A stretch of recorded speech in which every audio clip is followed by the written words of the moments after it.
Hey guys, this is Pratima and look what I have here. This is the 2022 model of the Acer Aspire 5. I stumbled upon it when looking for a cheap, inexpensive 12th gen laptop for my nephew who just finished high school. This one has the Intel Core i5-1235U processor alongside 8GB RAM and 512 gigs of SSD, which costs 95,000 rupees here in Nepal, some $600 in the US and some 50,000 rupees in India. If you want something even cheaper, there's also the Core i3 variant, but I decided to skip that one. That's because not only was I looking for an affordable laptop, but also something that would age better and one that could handle some schoolwork without any hiccup. Okay, let's start with the design side of things. Now, when it comes to budget laptops, a lot of brands tend to cut corners in this department, and Acer seems to be no exception. It's a pretty basic design with plastic chassis and an aluminium lid. Compared to last year's model, Acer has changed a few things here and there, like the placement of its branding and the exhaust vent, but that's about it. I would have liked it if they had made it more robust. As things stand, like last gen Aspire 5, this year too, the build is a little clumsy, even for a budget laptop. I also found one alarming issue with this design. As you can see, there's this gap between the screen and the plastic bezel, which is just weird. So it's likely that in the long run, dust and other similar debris might accumulate here, which could cause some serious damage to the screen. Likewise, its keyboard deck also has a lot more flex than I would have liked. However, this is something that you should be able to overlook since the flex is hardly noticeable when typing in real life. The keys feel a little mushy, yes, but it's nothing I can't live with. Sadly, my unit does not offer backlighting, while there are other models of the Acer Aspire 5 with a backlit keyboard. So if you're someone who works at night or in a dimly lit room a lot, this is something that you should know. But what I appreciate is that Acer has given a dedicated numpad here, which is getting harder to find even on 15 or 16-inch Ultrabooks these days. Okay, that aside, I am pretty impressed with its trackpad too. It's relatively large and it's responsive, and I do not have any problems with gestures here. Now, about the display, as expected, the actual quality of this 15.6-inch screen is pretty average at best.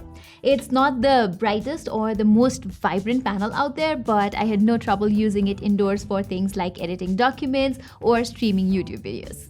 However, if you're into graphic design and stuff, then you'll want to look elsewhere because the Acer Aspire 5's color coverage is just too low. Also, the low contrast ratio and poor viewing angles of my unit make me believe that it's a TN panel, so watch out for that as well.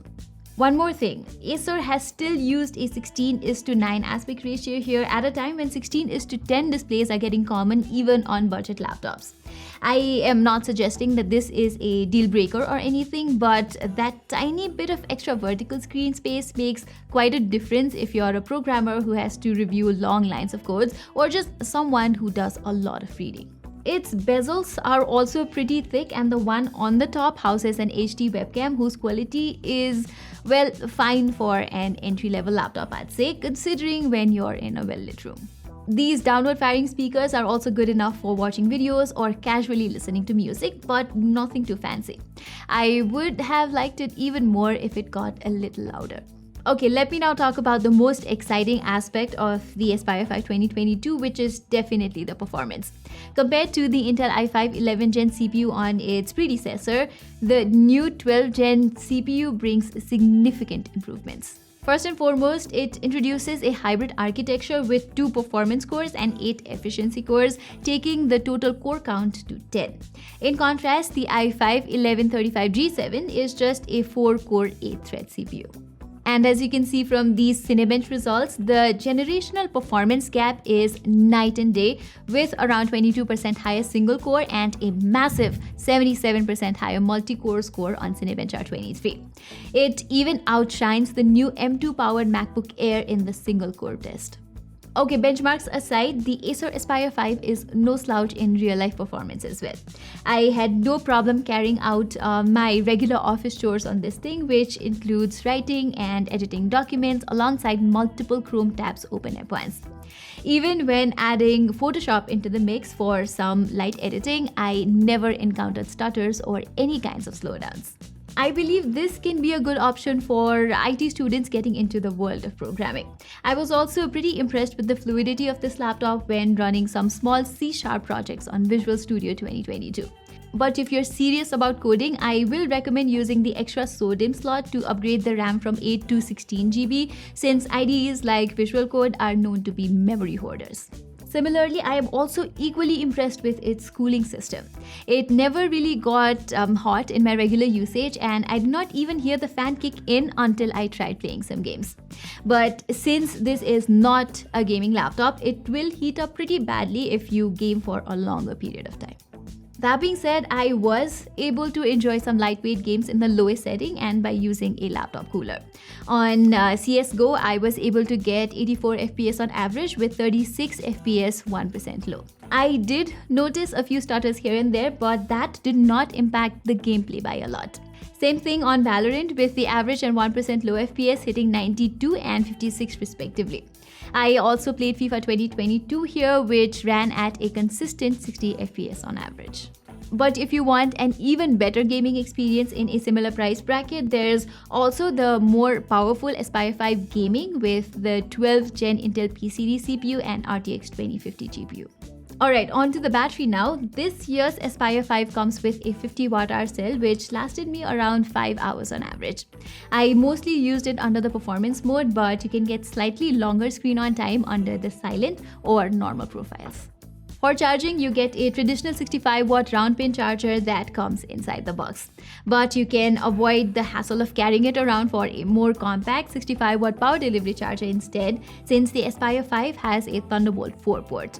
Apart from this, there are 3 USB 3.2 Gen 1 Type A ports, 1 HDMI, an Ethernet port, and a Kensington lock slot. As for wireless connectivity, it has the latest Wi-Fi 6E standard, but of course, you will need a Wi-Fi 6E compatible router to make the most out of it. Okay, that brings me to the end of this review, and I believe this year's Acer Aspire 5 is an easy recommendation for students or freshers looking for a reliable daily driver on a budget. First and foremost, the Intel Core i5 12th Gen processor brings significant performance gains over its predecessor. And things like Thunderbolt 4 and Wi-Fi 6E are too hard to find on a budget $600 laptop too.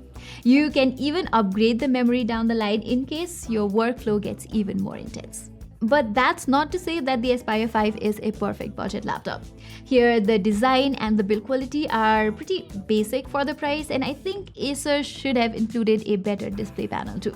So if you want a more robust build and a great screen, you can get one of those last gen 2021 laptops at a discounted rate. However, that also means that you will miss out on that sweet 12th Gen power. So guys, that was all for our full review of the latest 2022 edition Acer Aspire 5. We are working on more laptop and PC content, so stay tuned to our channel to watch all that. And if you like our content, don't forget to hit that subscribe button and the notifications icon. Till then, I'm Pratima, and I'll see you in my next video.